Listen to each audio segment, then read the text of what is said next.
Sketch out your lion drawing.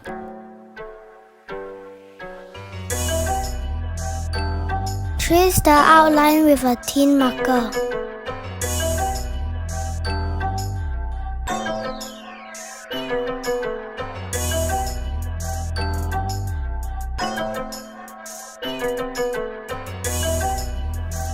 Color it with any colors you want.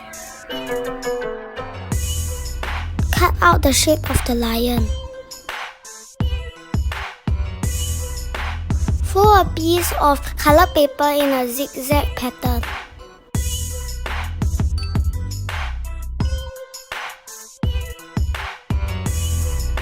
Paste the lion cutouts on the ends of the folded paper.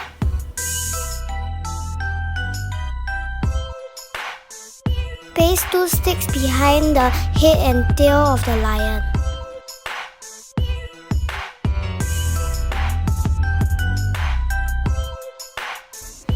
It's done! Let the lion dance begin!